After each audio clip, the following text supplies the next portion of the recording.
네, 이제 탄력적으로 또 대응합니다. 시장 코스피가 다시 코스닥과 함께 약보합 쪽으로 무겁게 가고 있는데요. 전략을 수립해 보도록 하죠. 도움 말씀 주시기 위해서 KDB 대우증권 투자전략팀 김정환 연구원 함께했습니다.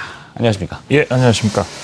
자, 국내 시장의 특징은 그냥 무겁다 이거 네. 아니겠습니까? 네. 뭐 무거운 특징을 제외하고 어떤 특징이 또 있을까요? 무거우면 분명히 이유가 있을 건데. 네. 일단 뭐 단기적으로 지금 이제 무겁다는 말씀이 결론적으로 말씀드리면 이제 단기 모멘텀이 부족하다. 뭐 이렇게 해석을 해야 될 것 같습니다. 역시 이제 이면에는 그 국내 기관들의 지속적인 그 순매도, 그다음에 최근에 그 감소하고 있는 외국인들의 그 순매수세, 최근에는 또 순매도를 좀 보여주고 있는데, 그래서 그 외국인들의 이러한 그 순매도가 추세적으로 그 전환될 것으로 생각되지는 않지만 일단은 매수세가 좀 한풀 꺾인 것만은 좀 분명하다. 그래서 이러한 것들이 결론적으로는 이제 수급상에 국내 시장에 이제 부담을 주고 있다 이렇게 말씀을 드릴 수가 있겠고, 또 시장 측면에서 보시자면은 특히 이제 올 중반 이후부터 고객 예탁금이 이제 급감하는 그런 모습을 현재 좀 보여주고 있습니다. 그래서 이러한 모습은 결과적으로 이제 시장 체력을 약화시키는 그런 요인이 되기 때문에 전체적으로는 이러한 제반 요인들이 복합적으로 작용하면서 좀 시장을 좀 누르고 있다. 이렇게 말씀을 드릴 수가 있을 것 같습니다. 네. 그러면 모멘텀이 부족하고 그 또 뒤에 이어서 수급이 또 공백을 나타내고 그러니까 무거울 수밖에 없는 시장인데 해외 쪽은 좀 다른 면이죠. 예, 해외 시장은 뭐 금일 미국 지수가 또 사상 최고치를 이제 경신을 했습니다만 뭐 강하게 뚫고 올라간다기보다는 대체적으로 좀 기간 조정 분위기가 좀 강하다 이렇게 좀 볼 수가 있고, 그다음에 이제 미국 증시 같은 경우는 이제 연말 소비 시즌을 앞두고 좀 기대감이 커지고 있는 상황인데 이에 대한 효과에 대해서는 뭐 여러 가지 의견이 좀 분분하고 있습니다. 그래서 올해 그 미국 소비 시즌에 대한 효과는 뭐 거의 없을 것이다. 또 일각에서는 또 그래도 좀 있을 것이다 이런 의견들이 있지만 아무튼 이제 기대감을 아직까지 좀 갖고 있다 이렇게 말씀을 드릴 수가 있을 것 같습니다. 그래서 다우지수 같은 경우 이제 보시게 되면은 오늘 이제 그 고점을 다시 뚫었습니다만 아직까지는 좀 박스권 상단 부분에 있는 게 아닌가 이렇게 좀 판단을 해볼 수가 있겠고요.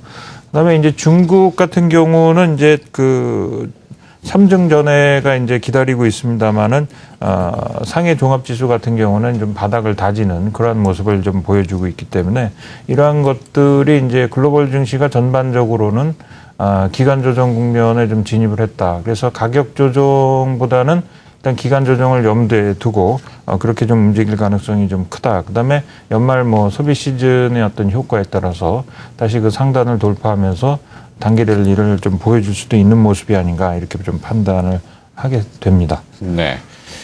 자, 이 뭐 실제 전략에 들어가면 투자 전략에는 뭐 지수에 묻어가는 이른바 뭐 꽃가루 전략 이렇게도 표현하는데 과거 90년도 말 2000년 초에 IT 버블이 날 때는 그냥 뭘 사도 주가가 올라가는 시절이 있지 않았습니까? 요즘은 그렇지는 않죠. 그래서 실제 전문 용어긴 합니다만 수익률 게임. 뭐 마구잡이로 가는 게 아니라 이제 선택을 잘 해야지만이 재고가 되는 실제 수익으로 오르는데 이럴 경우는 이제 중소형주 움직임에 관심을 좀 많이 둘 수밖에 없는데 이건 어떻게 보시는지요?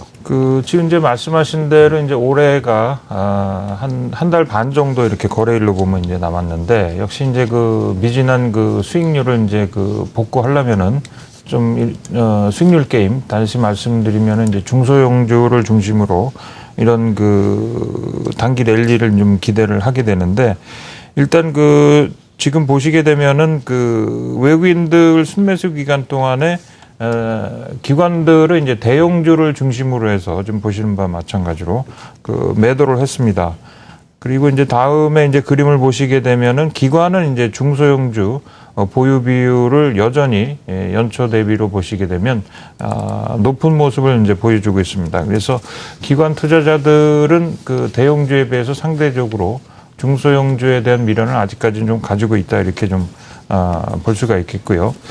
그래서 그 중소형주들 좀 이면을 보면은 그 3분기 실적이 예상보다 좀 그 크게 하회되는 그런 모습을 볼 수가 있습니다. 그래서 중소형주 중에도 차별화를 우리가 좀 예상을 할 수가 있겠고, 특히 이제 그 이익 전망 같은 경우 이제 하향 조정 속도가 중소형주가 그 대형주에 비해서 굉장히 좀 빠르다는 것을 우리가 좀 알 수가 있습니다. 그래서 연말을 대비해서 물론 중소형주에 대한 좀 기대감들이 있습니다만은 선별적인 관심이 좀 유효해 보인다, 이렇게 이제 한마디로 말씀을 드릴 수가 있을 것 같습니다.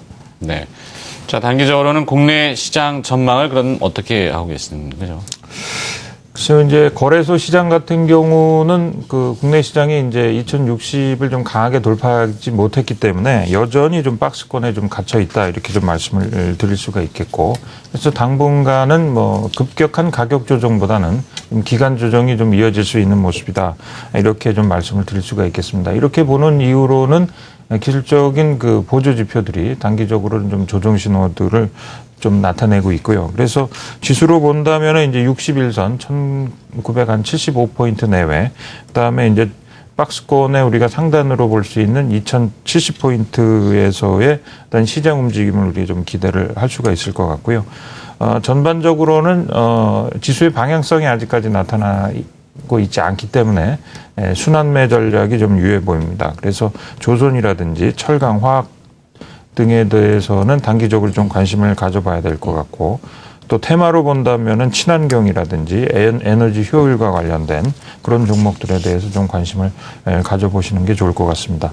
코스닥 시장 같은 경우 지금 그 화면에 보시는 바와 마찬가지로 여전히 그 박스권에 갇혀 있습니다. 그래서 코스닥 시장도 지수상으로 본다면은 520에서 540포인트 정도의 제한적인 움직임을 우리가 예상을 해볼 수가 있을 것 같습니다. 네. 자, 전략을 잘 또 들어봤습니다.